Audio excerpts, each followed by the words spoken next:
Opsnal Polsek Tampan Pekanbaru Riau menangkap satu keluarga pembuat madu palsu. Tersangka ditangkap di rumahnya di Kecamatan Tuan Madani, Pekanbaru Riau. Dari dalam rumah, polisi menemukan puluhan kilo madu palsu yang sudah dikemas ke dalam plastik. Selain itu, madu palsu yang diproduksi menggunakan zat pewarna juga ditemukan petugas. Oleh petugas, puluhan kilo madu palsu dibawa polisi untuk barang bukti. Ini madu ini memang benar-benar bukan berasal dari madu, cuman dasar apa tadi? Apa?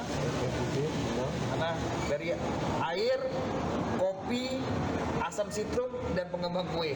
Jadi tidak ada satupun unsur madu di dalam. Pembuat madu palsu ini dijerat Undang-Undang Perlindungan Konsumen Pasal 62 Jungto 68 dan Pasal 378 KUHP tentang penipuan dengan ancaman minimal 5 tahun penjara.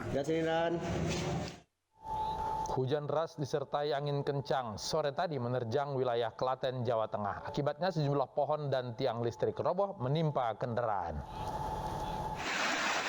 Tiang listrik jatuh di pinggir jalan. Suasana sore di Polan Harjo, Klaten berubah mencekam.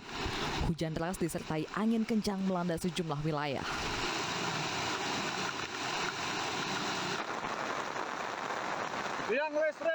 Tiang listrik yang roboh menimpa truk yang tengah melintas. Di sepanjang jalan ini ada 4 tiang yang tumbang. Sopir dan kernet sempat keluar dan tidak terluka. Menurut warga, peristiwa tersebut berlangsung cepat, membuat sejumlah pohon dan tiang listrik roboh menimpa kendaraan. Nah, itu sebenarnya ada kendaraan yang lalu lalang, Mas. Yang lalu lalang, terus itu ada yang cepat dua, itu sebenarnya dari arah barat masuk, tahu ini ada truk melintas, terus supirnya ini saya tanya itu lihat yang tiang yang ambruk itu berhenti, Mas. Berhenti di samping tiang listrik ini, nggak tahu ternyata sana tumbang dulu. Dia nggak terasa kalau ketimpa ini, ternyata beruntun ternyata ini. Petugas segera membantu warga membersihkan pohon serta menjaga aliran listrik tidak menyebabkan bahaya. Selain menumbangkan pohon dan tiang listrik, angin juga membuat atap rumah rontok berhamburan. Akibat robohnya sejumlah tiang listrik, 5 desa di 2 kecamatan Polan Harjo dan Tulung mengalami pemadaman. Sementara BMKG memprediksi dampak La Nina akan kembali terjadi di seluruh wilayah Indonesia. Seluruh pihak diminta untuk waspada mengantisipasi kemungkinan dampak dari perubahan cuaca yang dimulai akhir tahun ini.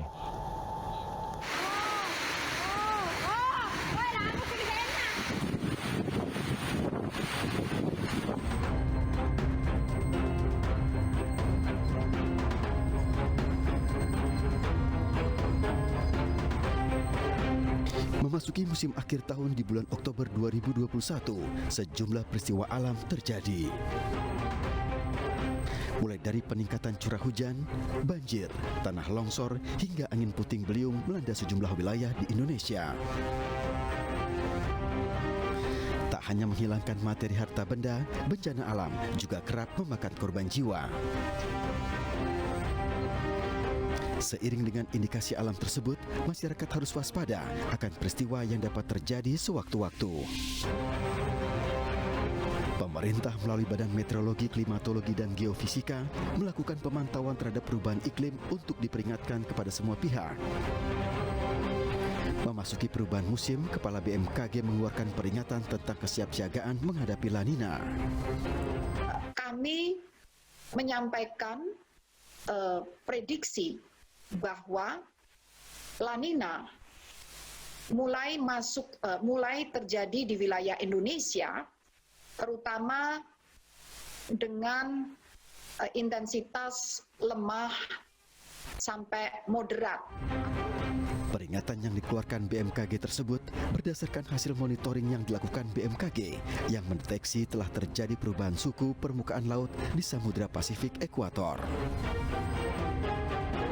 Perubahan suhu tersebut telah melewati ambang batas kejadian La Nina dengan suhu minus 0,63.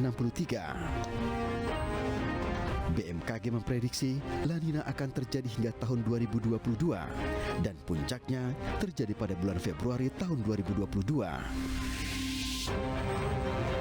Begitupun dengan curah hujan, sebagian wilayah Indonesia mengalami peningkatan mencapai 100% di bulan Desember.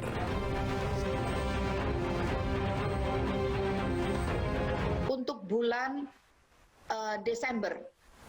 Di bulan Desember, curah hujan meningkat warna hijau, terutama 70-100% di sebagian besar wilayah Indonesia, meskipun sebagian daerah lainnya warnanya orange.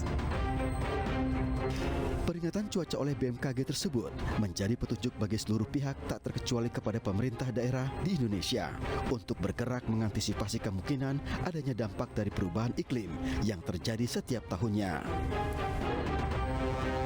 Saya garis bawahi kepada seluruh jajaran, jangan dianggap ini sebagai given, tapi harus bisa kita kendalikan. Kalau gempa bumi itu di luar kendali manusia. Tapi kalau air hujan itu dalam kendali manusia. Karena itu setiap kita melewati satu fase gelombang baru, apakah curah hujan yang ekstrim, apakah kiriman air yang ekstrim, harus ada perbaikan yang diidentifikasi.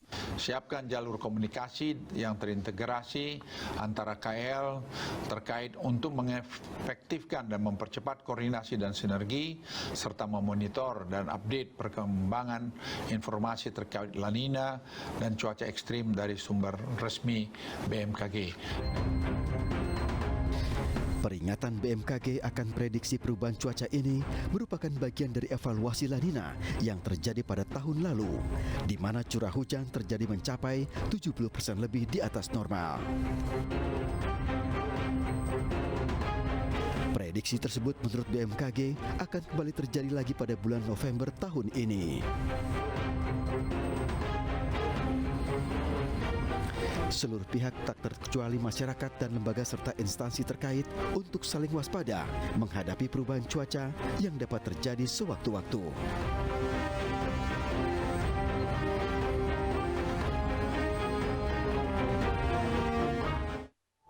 Kecewa karena tidak terpilih lagi, mantan kepala desa di Klaten mencabut tiang listrik yang ada di desa. Kami segera kembali.